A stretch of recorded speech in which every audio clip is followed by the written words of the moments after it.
Thank you very much. Thank you. Thank you. Well, I am absolutely delighted to be back here in New Hampshire. When I was on the trail, my wife Candy and I celebrated our 40th anniversary here with 600 of our closest friends. But why am I here today? I'm here for the same reason that I originally ran, because I want to save our country.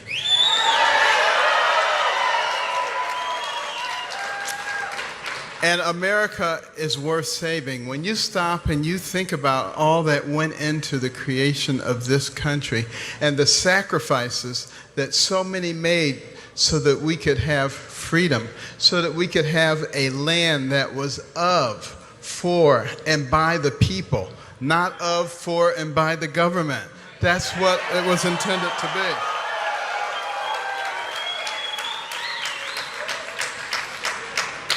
And we want to make it great again. And in order to do that, we must pay attention to every segment of our society. All of it must be taken care of.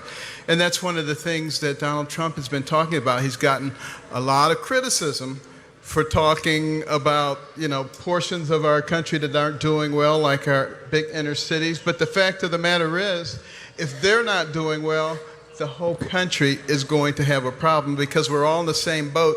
And if part of the boat sinks, eventually the rest of it's going down too. And that's one of the reasons that we're called the United States of America, not the divided States of America.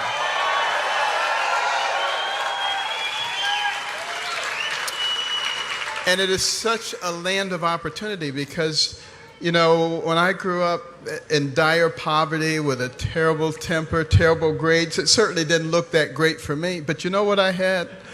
I had a mother who believed in me. That's what made the difference. And she got me to understand that the person who has the most to do with what happens to you in life is you. It's not somebody else. It's not the environment. It's not even the government. And once you understand that, it makes all the difference in the world. And that's one of the things that I've had many conversations with Donald Trump about, the potential of our people and the importance of education once again. Our founding fathers talked about the importance of having a well-informed and educated populace. They said if we ever have anything other than that, the nature of the country will change, because people will be easily misled. And if you ever look at some of those man on the street things and they go out and they interview people about basic stuff, you'll know exactly what they were talking about. And it's why he is emphasizing education so strongly, because if you give people a good education, they can write their own ticket. It doesn't matter what their ethnic or sociological background is. That's why we must concentrate on that. We must think about school choice. We must think about vouchers so that people can go to good schools, and let the failing schools either get better or disappear. Either one is okay, as long as we get our people educated.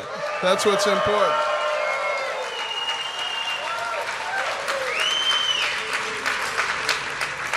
And traditionally, Republicans haven't talked about these things. They haven't talked about our prison system, where we have 5% of the population of the world, but 25% of the prison inmates. That means that there's a problem. And we have got to solve those problems. We've got to analyze those problems. We also have to recognize that when people are in prison, the reason there's such a high recidivism rate is because they go into prison with little education and little skills, and they come out with little education and little skills. So what are they going to do? The same thing that got them in there in the first place. So we have to start figuring out a way to change that narrative, because that will strengthen every single one of us. And we must find a way to bring jobs back to this country. We have policies in place that are destroying jobs. We have trade agreements that are destroying jobs. And this is not a complex equation.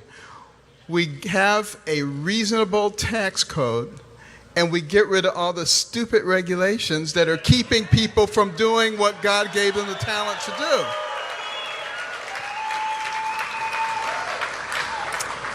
And then lastly, we must bring back values and principles that made us into a great nation.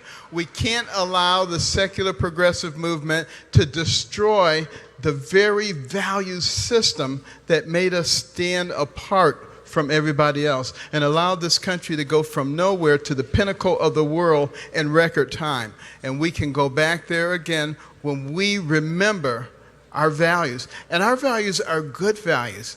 Donald Trump does not want to exclude people from our country, but he has the same philosophy as Teddy Roosevelt, who said, we are a nation of immigrants.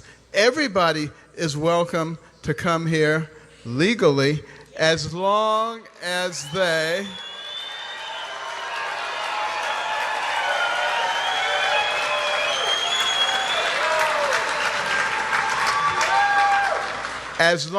they want to be Americans and they accept our values and they accept our Constitution.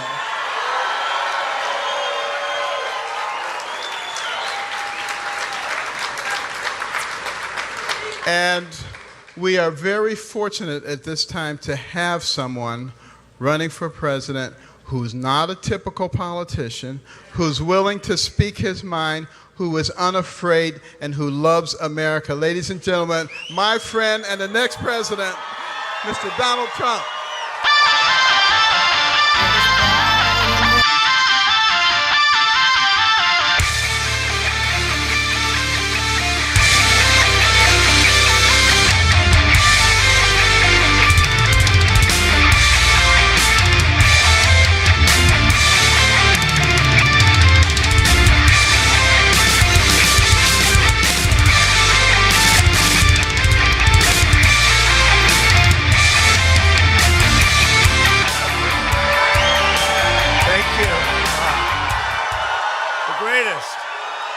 Great people.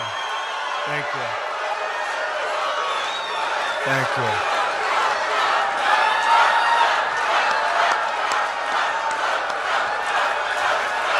Thank you.